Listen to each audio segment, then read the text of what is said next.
For many years, one character in the Fox X-Men universe stood above the rest of the characters. He was a fan favorite, a lone warrior, and a mutant with claws. So eventually, Fox decided to give him his own spin-off movie in the X-Men universe. But what should have been an unforgettable origin story based on one of Marvel's most iconic X-Men characters, it eventually turned into one of the most biggest and controversial movies in the entire X-Men franchise. And let alone, it would show the example of how not to do a specific origin movie based on a character. And I'm going to tell you about that in really great detail. What's up, guys? My name is Nate, and on this 36th episode of The Road to Avengers Doomsday, we're talking about X-Men Origins Wolverine. A movie with great ideas, major problems, and a legacy that many fans, including myself, really much debate to this very day. So sit back, relax, and enjoy the show as I take you a deep dive down X-Men Origins Wolverine. So, with the X-Men trilogy all wrapped up, it was a huge focus on Wolverine himself and how he led the entire X-Men team. And honestly, it was a pretty strong idea.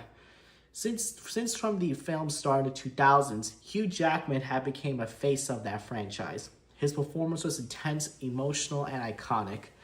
Fans wanted to know more about Logan's past, how he got the adamantium claws, how Weapon X changed him, and what made Wolverine become Wolverine. So right away, the movie gives us something really incredible. At the start of the movie, we are shown how Wolverine got his bone claws. It's pretty intense and emotional, this scene.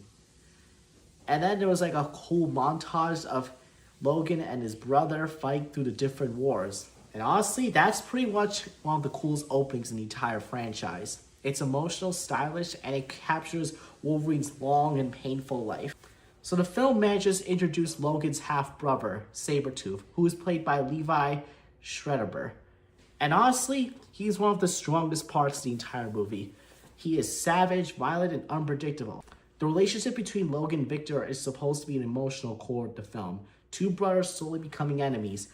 And when the movie focuses on that, it actually works so well. And I actually like how we get to see from they were young kids to all the way to adulthood. So eventually, Logan decides to join Team X, led by William Stryker, who is played by Danny Hudson in this movie. But after leaving the team behind, his past catches up with him. This leads to the Weapon X experiment, one of the most important moments in Wolverine history. The adamantium bonding scene is brutal, painful, and visually memorable. It's the moment that Logan truly becomes Wolverine. Now, you may be wondering, what's the problem with this movie? Well, this movie has so much problems. It has too many characters. The film introduces mutants, team members, villains, and side characters all at once. It's like you're cramming everything in a cookie jar that can barely hold it itself. And because of that, many of them don't get enough development. Some of the characters feel wasted, others barely get time to matter. And another of those characters that I want to talk about, we have to talk about Deadpool.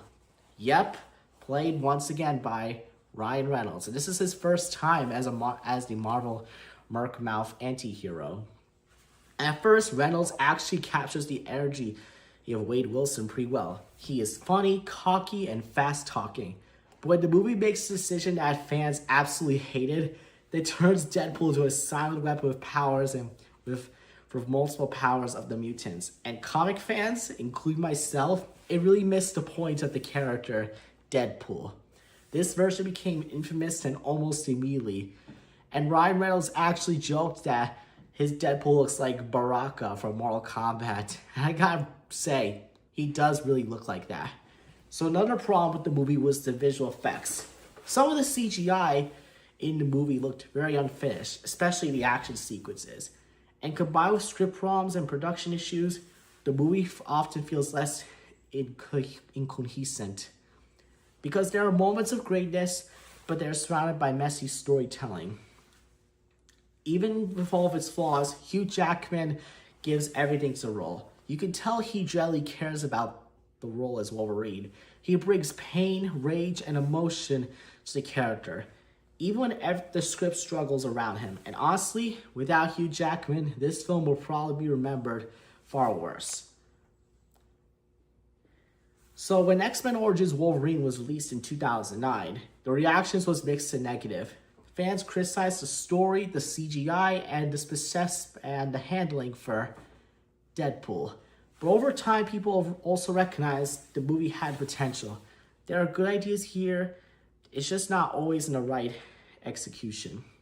So, in conclusion, X-Men Origins Wolverine wanted to tell a definitive story of Logan's past, but it ended up becoming one of the most divisive movies in the X-Men franchise. Still, it remains an important character in Marvel movie history, because in the road to Avengers Doomsday, even flawed stories help shape the future.